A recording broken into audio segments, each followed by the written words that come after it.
You know that one person, the one who isn't on Instagram, doesn't scroll TikTok, doesn't post anything. And when you ask them why, they just smile and say, I just don't feel the need. I don't. And part of you wonders, what do they know that you don't? Because, let's be honest, most of us can't imagine a day without it. We wake up and we check. Before we even say good morning to ourselves, we've already seen 100 other lives. 100 different highlight reels. 100 reminders of everything we haven't done yet. And somewhere in that scroll, something quietly shifts inside us. We don't always notice it, but it's there. That low hum of comparison. That strange feeling of being connected to everyone and somehow still feeling alone. That urge to share something. Not because you want to, but because you want to be seen. This is the world most of us live in, and we've accepted it as normal.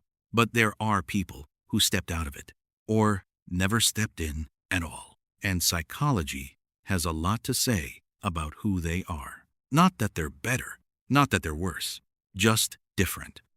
In ways that are worth understanding. The first thing researchers notice about people who don't use social media is how they relate to time. Most of us have a fractured relationship with the present moment. We're here, but we're also performing being here. Taking the photo, writing the caption, checking the likes.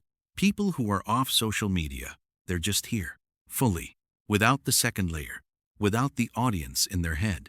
And that changes everything. It changes how they eat, how they travel, how they have conversations. They're not collecting moments to share later. They're just living them. Psychologists call this presence, and it's becoming one of the rarest things in modern life.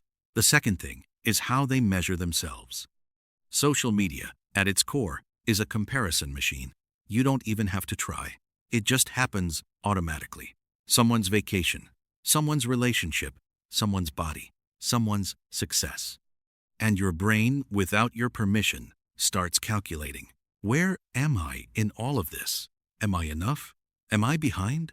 People who don't engage with that machine, they develop a different internal compass. They measure themselves against their own yesterday, not against a stranger's best moment. That's not arrogance. That's actually a psychologically healthier way to live. And studies consistently show they report higher self-esteem. Not because life is better, but because the comparison loop is quieter. There's something else worth knowing. People who stay off social media tend to have a different relationship with their own thoughts. Most of us are terrified of silence. The moment there's a pause, we reach for the phone. We fill every empty moment. We never let the mind just wander. But the mind needs to wander. That's where creativity lives. That's where self-understanding happens. That's where you figure out what you actually feel, separate from what everyone else is feeling. People who aren't constantly plugged in, they've kept that space alive. They daydream more. They process more. They know themselves more deeply. Now, here's something that might surprise you.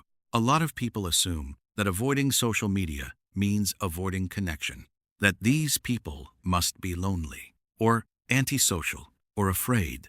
But the research says something different. People who are off social media often invest more deeply in real relationships because they're not spreading their attention across 500 connections. They're pouring it into a few real ones. And there's a quality difference. A conversation where someone is fully present versus a comment left between two other scrolling sessions. These are not the same thing. One fills you, the other just keeps you busy. There's also the identity piece. Social media, over time, shapes who you think you are. The content you consume starts to define your worldview. The persona you build starts to feel like your real self. And slowly, the line between who you are and who you perform gets blurry. People who've never built that online persona, they tend to have a more stable, quieter sense of self. Not louder, not more confident necessarily, but more grounded, less dependent on external validation to feel real. They know who they are because they've had to figure it out from the inside. Not from feedback, not from followers, not from likes. Of course, it's not all simple. There are real costs, too. Missing conversations, feeling out of the loop, sometimes feeling invisible in a world that rewards visibility. And that loneliness is real. It shouldn't be dismissed. But here's what psychology keeps pointing back to.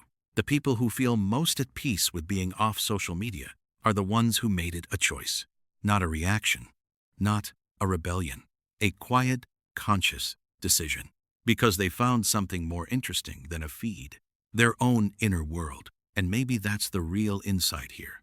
Social media isn't the enemy. Your attention is the resource. And how you spend it shapes who you become. People who protect their attention fiercely, whether on or off social media, tend to build lives that feel more like theirs. So if you've ever felt the pull to step away and then felt guilty about it, this is your reminder. That pull isn't weakness. It might be wisdom. Your mind is trying to protect something, the version of you that exists without an audience, without performance, without the scroll. And that version of you is worth protecting. You don't have to delete everything tonight. You don't have to make any dramatic decision. But maybe, just maybe, the next time you reach for the phone out of habit, you pause and you ask yourself, what am I actually looking for right now? Because sometimes the answer isn't out there.